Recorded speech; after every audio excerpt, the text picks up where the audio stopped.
The purpose of this podcast is to educate and to inform. This is not a substitute for professional medical care and is not intended for use in the diagnosis or treatment of individual conditions. Guests on this podcast express their own opinions, experience, and conclusions. The mention of any product, service, organization, activity, or therapy should not be construed as an ASCO endorsement.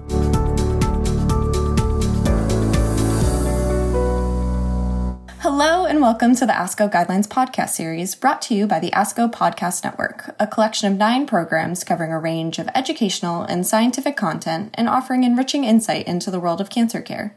You can find all the shows, including this one, at podcast.asco.org. My name is Brittany Harvey, and today I'm interviewing Dr. Valeria Mercadante from University College London and University College London Hospitals Trust in London, United Kingdom, Dr. Siri Beyer-Jensen from Aarhus University in Aarhus, Denmark, and Dr. Douglas Peterson from the School of Dental Medicine and Neag Comprehensive Cancer Center, Yukon Health in Farmington, Connecticut, authors on salivary gland hypofunction and/or xerostomia induced by non-surgical cancer therapies, International Society of Oral Oncology, Multinational Association of Supportive Care in Cancer, and American Society of Clinical Oncology Guideline. Thank you for being here, Dr. Mercadante, Dr. Beyer-Jensen, and Dr. Peterson. Thank you. It's a pleasure to be here. Thank you. Thank you. First, I'd like to note that ASCO takes great care in the development of its guidelines and ensuring that the ASCO conflict of interest policy is followed for each guideline. The full conflict of interest information for this guideline panel is available online with the publication of the guideline in the Journal of Clinical Oncology. Dr. Mercadante, do you have any relevant disclosures that are directly related to this guideline topic? No, I do not have any relevant disclosure. Thank you. And Dr. Beyer-Jensen, do you have any relevant disclosures that are directly related to this guideline? No, I have no conflicts to declare related to this guideline topic. Thank you. And finally, Dr. Peterson, do you have any relevant disclosures that are related to this guideline topic? No related conflicts to declare. Thank you. Then let's delve into some of the content of the guideline. First, Dr. Mercadante, can you give us an overview of this guideline's scope and purpose?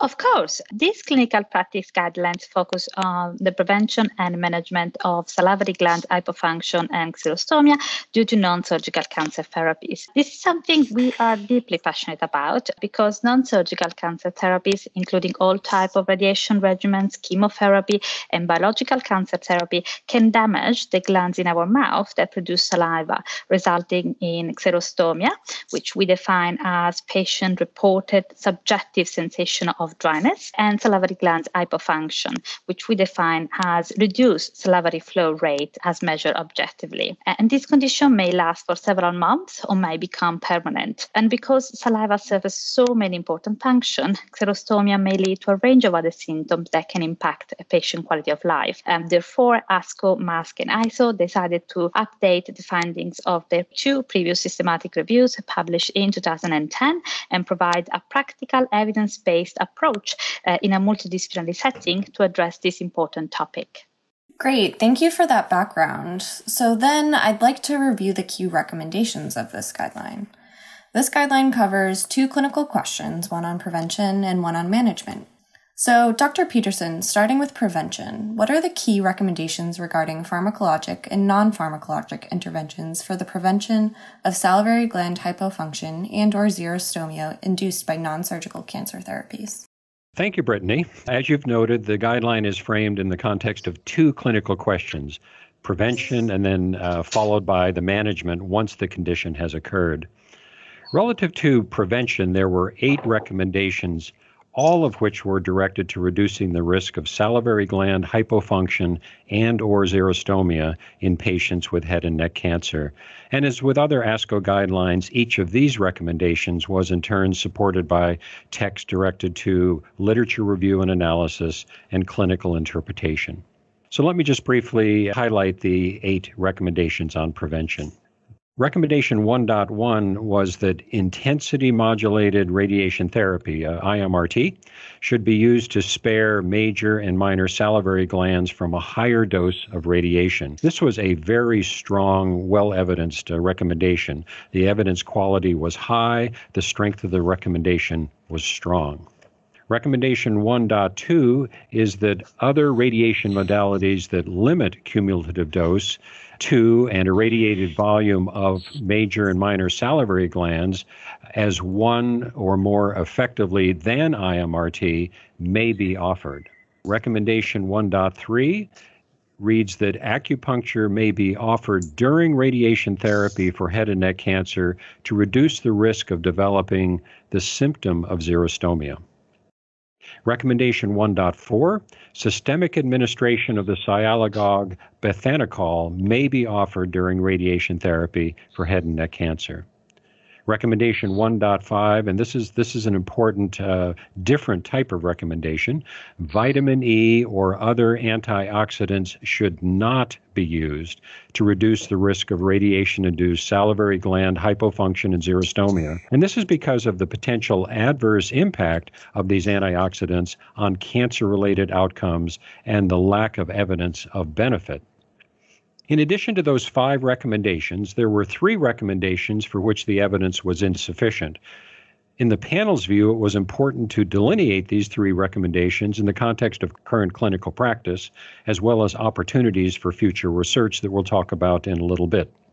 The 3 recommendations for which there was insufficient evidence are 1.6. The panel was unable to make a recommendation for or against the use of submandibular gland transfer administered before head and neck cancer treatment. This limitation is due to the current amount of evidence associated with this surgical intervention, submandibular gland transfer, in relation to ever-evolving contemporary radiation modalities. Recommendation 1.7, the evidence remains insufficient for recommendation for or against use of the following 3 interventions during radiotherapy for head and neck cancer.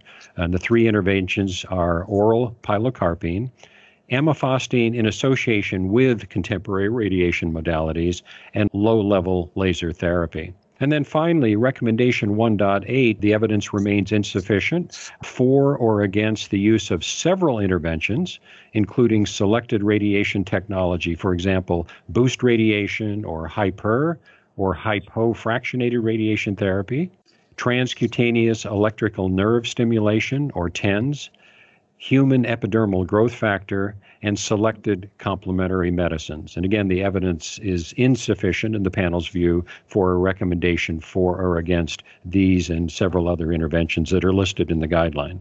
So I'll now turn the microphone back to Brittany. Great. Thank you for reviewing those prevention recommendations and explaining the evidence that supported those as well. That's very helpful.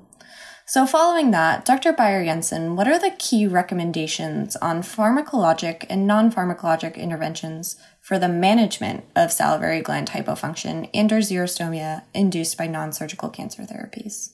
The key recommendations for the management of salivary gland hypofunction and xerostomia induced by cancer therapies are based on the principles of stimulation of the salivary reflex and lubrication of the oral tissues, I would say the mucosa and the teeth. The recommendations 2.2, 2.3, 2.4, and 2.5 address this stimulatory approach. If there is residual secretory capacity of the salivary glands, stimulation of natural saliva secretion may be provided by chewing or taste stimuli. This can be regular use of sugar-free lozenges, sugar-free candies, or sugar-free non-acidic chewing gum. In patients who have their natural teeth, it's important to be aware that if acidic candies are used to stimulate salivary secretion, then it should be a special non-erosive preparation for dentate patients that will say that they do not dissolve the tooth substance. Pharmacological stimulation is also an option by prescription medications such as oral pilocarpine and cevimeline in countries where this is available. These may result in systemic adverse effects and limit use in some patients. For the gustatory and mastical salivary reflex stimulation, recommendation 2.2, the evidence-based quality was intermediate and the strength of the recommendation was moderate. And for the pharmacological stimulation by pilocarpine and cevimeline, it was evidence-based, high quality, and strong recommendation strength. For patients who have salivary gland hypofunction and xerostomia induced by radiation therapy for head and neck cancer, stimulation of saliva secretion may also be provided by acupuncture, transcutaneous electrostimulation, or acupuncture-like transcutaneous electrostimulation, although the evidence base here is less strong than for the other stimulatory management options mentioned. This is addressed in recommendation 2.4 and 2.5. If the residual secretory capacity of the salivary glands is low or maybe even non-existent, then regular lubrication of the oral mucosa and teeth is of relevance. This is addressed in recommendation 2.1. Such lubrication may be provided by topical application of mucosal lubricants and saliva substitutes, which are agents directed at ameliorating xerostomia and other salivary gland hyperfunction-related symptoms. It is of importance to notice that available stimulatory and lubricating options all provide transitory increased salivary flow rates and transitory relief from xerostomia. If you would like to review the specific recommendations, they can be found in the manuscript.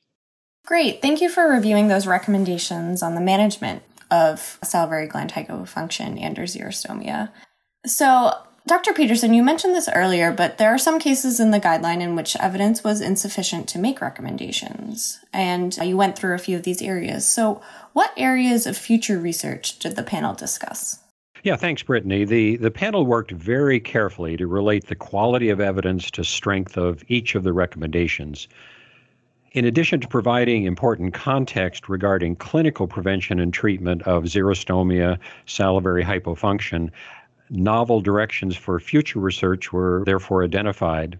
And I'll just briefly delineate these future directions. Studies directed to the continued rapidly evolving radiation technologies such as proton therapy and volumetric modulated arc therapy, or VMAT, as well as the length of time after this treatment is completed, for example, 1 to 5 years after completion of treatment. These studies are needed to assess the relationship of this rapidly evolving technology to the long-term adverse oral events, such as salivary gland hypofunction and xerostomia, as well as advanced dental disease and osteoradionecrosis as well.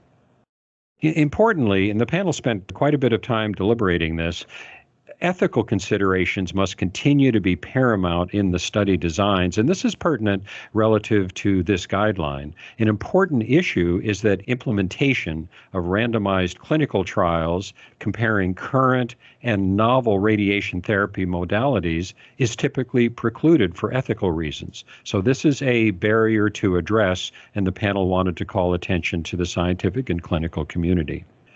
In addition to the radiation technology itself, 2 additional future research directions also represent potential strategic advances in the field as well. First, radiosensitivity of parotid gland stem cells.